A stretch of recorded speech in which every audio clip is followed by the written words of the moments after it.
नमस्कार दोस्तों। जैसा कि आप लोग जानते हैं कि हम लोग हाई स्कूल की विज्ञान का एक प्रॉपर तरीके से अध्ययन कर रहे हैं, जिसमें हम प्रत्येक अध्याय को एक निश्चित क्रम में अध्ययन करते जा रहे हैं, जिससे हमारी विज्ञान के प्रति समझ या उसमें जितने भी प्रश्न आते हैं उनको हम एक अच्छे, बेहतर और आत्मविश्वास के साथ प्रश्नों को हल कर पाएंगे, जिससे आने वाले एग्जाम में या किसी भी प्रतियोगी परीक्षाओं में जितने भी प्रश्न आते हैं उनका उनका प्रश्नों का उत्तर हम बहुत ही आत्मविश्वास और संयम के साथ दे सकते हैं। पत्तियों में ही क्या होता है, भोजन का निर्माण होता है। अब जो ये पत्तियां होती हैं, ये भोजन के लिए किस प्रकार, ये पत्ती है ना आपकी, इसमें ऐसे कौन कौन से गुण होते हैं जिसके कारण ये पत्तियां भोजन का निर्माण कर पाती हैं, यानी कि भोजन के लिए अनुकूलित होती हैं। प्रकाश संश्लेषण के लिए पत्तियों का अनुकूलन,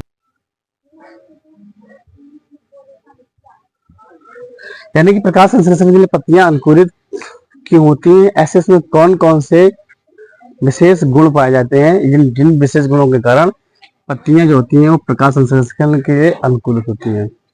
तो इन गुणों में से एक है आपका इसका आकार। क्या है?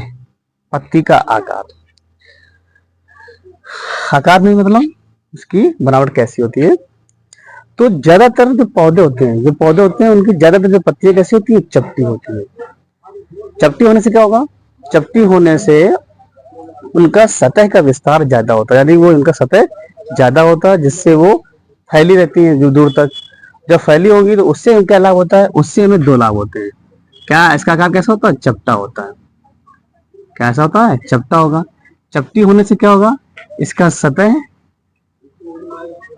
का विस्तार ज्यादा होता है। क्या सतह का विस्तार ज्यादा होगा। जब सतह का विस्तार ज्यादा होगा तो फिर उससे क्या होगा, सतह का विस्तार ज्यादा होगा। जब सतह का विस्तार ज्यादा होगा तो इससे क्या होगा, इससे दो काम होते हैं। कौन कौन से काम?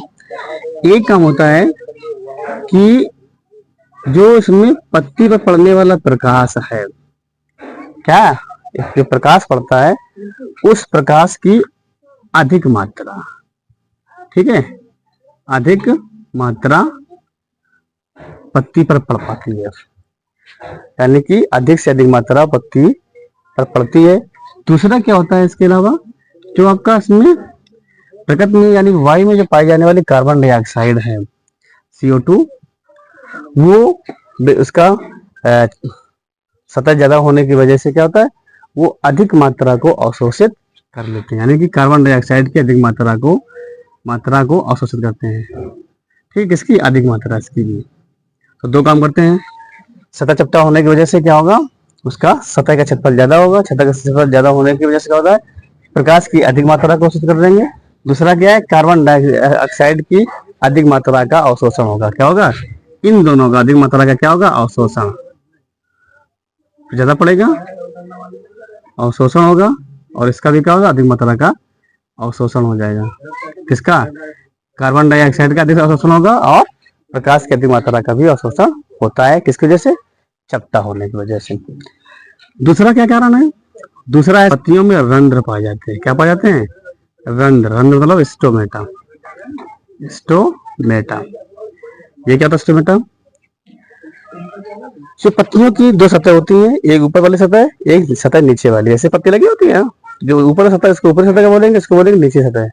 तो पत्तियों की निचली सतह पर असंख्य छोटे छोटे छिद्र होते हैं। इन छिद्रों को हम रंध्र या स्टोमेटा कहते हैं। पत्तियों में रंध्र होने से क्या करेंगे, ये जो कार्बन डाइऑक्साइड पाई जा रही है, CO2 प्रकृति में, इसकी अधिक मात्रा को अवशोषण कर पाएंगे, क्योंकि संख्या ज्यादा है तो ज्यादा मात्रा में क्या करेंगे, इसका अवशोषण कर लेंगे। किसका, कार्बन डाइऑक्साइड का अवशोषण अधिक मात्रा में शीघ्रता से, आसानी से हो जाएगा। इसके साथ साथ दूसरा काम क्या होता है, जब प्रकाश संश्लेषण क्रिया होगी, उस क्रिया के दौरान जो ऑक्सीजन बनेगी, इस ऑक्सीजन को आसानी से वातावरण में मुक्त कर पाएंगे। तो स्टोमेटा होने की वजह से क्या होते हैं, दो काम होते हैं। एक, कार्बन डाइऑक्साइड को अधिक मात्रा में अवशोषित कर लेते हैं। दूसरा क्या होता है, जो मुक्त होने वाली ऑक्सीजन बनने के बाद वो आसानी से मुक्त हो जाती है। तो स्टोमेटा के क्या काम है, दो काम होते हैं। इसके अलावा क्या होते हैं, अगर इसके अलावा इसका तीसरा काम क्या होता है स्टोमेटा का, पौधों में अगर पानी की अधिक मात्रा हो जाती है, क्या होती है, पानी की अधिक मात्रा हो जाती है, तो उस पानी की अधिक मात्रा को भी क्या करते हैं, वायुमंडल में निकाल देते हैं। ठीक है, जिसको बोलते हैं क्या, वाष्पोत्सर्जन। कैसे बोलते हैं, वाष्पोत्सर्जन। वाष्पोत्सर्जन यानी क्या करते हैं, ये स्टोमेटा वाष्पोत्सर्जन में सहायता करते हैं। यानी कि जल में अगर पौधे में जल की अतिरिक्त मात्रा है तो उस अतिरिक्त मात्रा को भी स्टोमेटा के माध्यम से पौधों से बाहर निकाला जाता है, जिसको हम वाष्पोत्सर्जन, ठीक है, कहते हैं। जिसे वाष्प बनती है इसको क्या बोलेंगे, वाष्पोत्सर्जन कहते हैं। तो तीन काम करते हैं सिस्टम, कार्बन डाइऑक्साइड को अधिक मात्रा का अवशोषित करेंगे, बनने वाले ऑक्सीजन को बाहर निकालेंगे, और जल की अतिरिक्त मात्रा को भी वाष्पोत्सर्जन के द्वारा बाहर निकाला जाता है। तीसरा इसके क्या क्या होता है, पत्ती, इसमें पाई जाती है सिराएं पाई जाती है। क्या पाई जाती है, सिराएं। सिराएं, सिराएं मतलब वेन्स। वेन्स, ये क्या होता है सिराएं, पत्तियों के अगर सतह में देखेंगे आपको क्या है कि इसमें बहुत ही पतली पतली बहुत सारी रेखाएं जैसी नजर आती हैं। इनको क्या बोलते हैं, इनको हम सिराएं बोलते हैं। क्या कहते हैं इसको, सिराएं। इनका काम क्या होता है, इनका काम होता है जल पहुंचाना। पत्तियों तक क्या करना है भाई, जड़ से पौधों ने पानी को अवशोषित किया, उससे होते हुए पत्तियों तक इन सिराओं के माध्यम से क्या होता है, जल पहुंचता है। तो जल को पहुंचाने का काम कौन करता है, जल पहुंचाता है। और जल के साथ साथ क्या, जल में घुले हुए खनिज पदार्थ, ठीक है, खनिज पदार्थ को यहाँ तक प्रकाश संश्लेषण क्रिया में भाग लेने वाला जल और जल के साथ घुला हुआ खनिज पदार्थ किसके माध्यम से आता है, सिराओं के माध्यम से आता है। ठीक है, इसके अलावा क्या होता है, एक चौथा चीज होती है पत्तियों में, जो क्या होता है, क्लोरोफिल पाया जाता है। क्या पाता है, क्लोरोफिल। जो क्या आता है इसको, इसकी वजह से क्या होता है, प्रकाश संश्लेषण क्रिया हो पाती है। तो क्लोरोफिल क्या होता है, क्लोरोफिल एक प्रकार का वर्णक होता है जिसके कारण पत्तियों का हरा रंग होता है। अब ये जो क्लोरोफिल होता है करता क्या है, क्लोरोफिल का एक मुख्य कार्य होता है क्या, कि जो प्रकाश की मात्रा पत्तियों पर पड़ी, इस मात्रा को अवशोषित करना, यानी कि इसको बांध के रखना, इसकी ऊर्जा का इसका काम होता है। तो प्रकाश में पड़ने वाली जितनी ऊर्जा आती है, प्रकाश ऊर्जा, उस ऊर्जा को यह क्या करता है, उसको अवशोषित कर लेता है। ठीक है, जिसके कारण उसी ऊर्जा का उपयोग भोजन बनाने में किया जाता है ना। तो ये जो चार आपके क्या है विशेष गुण पाए जाते हैं, यही गुण क्या होते हैं, पत्ती को प्रकाश संश्लेषण क्रिया कराने में सहायता करते हैं। इन्हीं के कारण क्या होता है, पत्ती भोजन का निर्माण कर पाती है। तो आशा है आपको ये बातें समझ में आई होंगी।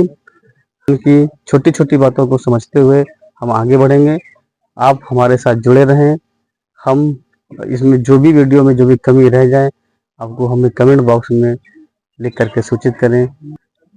तो आज के लिए बस इतना ही। इसके बाद हम अगले वीडियो में मिलेंगे जल्दी।